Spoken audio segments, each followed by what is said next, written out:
Coach, first off, congratulations on a monumental win here today. Talk about the performance of everybody, including, guys, Alex Gardner, Alex Magoo, Brad Muhammad with the 2 interceptions, one even leading to a touchdown. Just talk about the performance they put on today and just how it's great. When you go on the road and you play somebody like Marshall, and I tell you, our kids had unbelievable respect for them coming in here. 6-1, leading the conference, literally took North Carolina State right to the very end, and so that obviously gets the enormous attention of your players.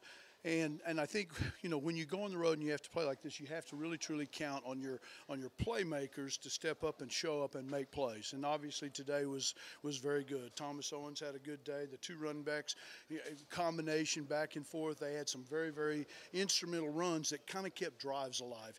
And we've worked really, really hard on trying to flip the turnover ratio. That throughout the first 6 games of the season, I'm shocked, to be honest with you, that we'd actually won 4 games because we'd only won the turnover ratio 1 time. And so we worked on it. We talk about it all the time. And obviously today, not turning the ball over in a rainy, nasty, slippery day was unbelievably good by our guys that touched the ball. And then obviously creating 3 turnovers on defense was very good. Some things that don't go talked about that's almost like a turnover is you get those 4th down stops. That's almost the same equivalent because obviously they don't get 3 points, they don't get 7 points, and they don't flip the field position. So those were very good possessions by our defense. Brad Muhammad came out really big time today. He's the one student that won the full scholarship and position on the team and everything. Talk about his growth and just his performance tonight. He's a remarkable young man. I mean, I'm not sure that very many kids in the country would have hung around and gone through all the things that he did. Being dismissed from the team as a freshman after earning the starting position, coming there as a walk-on, some of the family issues that he had where he had to drop out of school, come back and forth. And I will tell you, from the time that I took that job in January, I don't think that there was a day that he wasn't hardly in the office like, Coach, just give me a chance, give me a chance. And we finally gave him a chance. He earned a scholarship, earned a starting role, and a young man just is unbelievably just a great guy. In Huntington, it's cold, it's dreary, and you're looking for a way to get energy early. To get a fumble that early, how huge is that just to get the sideline going and get everybody sort of locked in? It's huge. It really is. I mean, obviously, when you go on the road, one of the things that you really want to try to do, if you can, is to start fast. Get off to a good start. So you get the turnover, you score points, and now the energy level is good throughout the entire sidelines. Were you surprised at all that Thomas Owens was in one-on-one coverage? No, obviously, a lot of, they mixed their coverages up. They blitzed a lot. They brought guys, they put them in some zero coverage, some man-free coverage. They played some zone, which you have to do. And that's kind of part of, if we're going to be the offense that we want to be eventually, this year, next year, and in the future, you've got to be balanced. And that doesn't mean 50 runs and 50 passes. That means you've got to be able to run the ball.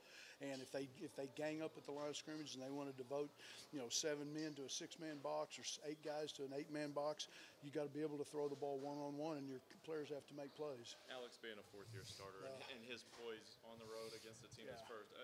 Is that one of the unsaid things about your team? No, it's invaluable. I will tell you as a coach. It just first of all, he's electric. This young man has got a lot of energy. He's got a lot of passion. He loves to compete. You watch him out there. His emotions shine through. He's very similar in a lot of his things to like Brett Favre type of a guy, that he can kind of create magic. When everything kind of breaks down, Alex has got to find a way to try to make a play, and God, he just did a great job today. The second quarter late, they have the bad snap on the field goal. It's 21-7. Y'all could have been content to go in. You all decide to take a chance, and you get in the end zone. That looms large at the end of it. Well, a lot of it was going to depend on how we were going to play that 2-minute drill at the end of the second quarter. It had to do with field position. That obviously, the muff field goal and us getting great field position. Then you go, okay, let's go ahead. Let's go fast tempo. Let's go up tempo, and let's try to see if we can draw the ball. If they'd have missed the field goal, or even if they'd have got it off and kicked it, it would have been debatable as to whether or not we would have, but obviously if they would have kicked off, we would have probably just taken a knee the last 20, 30 seconds. Were you surprised at all, Butch, that you were able to run the ball as effectively as you guys did today? Well, that's kind of part of, like, if you can throw the ball, you can kind of drive them a little bit out of some of that 7- and 8-man box, and if you can do, then obviously it gives you a chance to run the ball, and offensive line, I think everybody that's ever covered football knows that the offensive line is one of the most difficult group to build that unity. The more those guys, 5 guys, play together with Pharaoh McKeever, the tight end, those 6 guys, they get better every single week. And I don't know what we rushed for today, but I know that a week ago, 2 weeks ago, when we beat Tulane, we rushed for like 238 yards, and you have to be able to do that in today's. Yeah, so hopefully, hopefully. So really, like in this situation, the pass set up the run a little bit. More than likely, yes, sir. Yeah. Heading into homecoming game next week against UTSA, we always preach about, we're starting every week 0-0. What's the mentality, even though we're going home with the W? What's the mentality going into next week's game? Exactly the same as it's always been. I mean, this is week 1 for us. I mean, it's just try to improve, try to get better every single week, and go to work when we go back, clean up all the mistakes tomorrow afternoon when we watch the film, and then go to work on Monday and just try to get ready to play. I mean, UTSA. I mean, they've had a lot of success. They got some explosive players, so they're a good football team. So we're going to have to be ready. A very well-deserved win, Coach. Congratulations. Thank you very much, Chris. Thank you.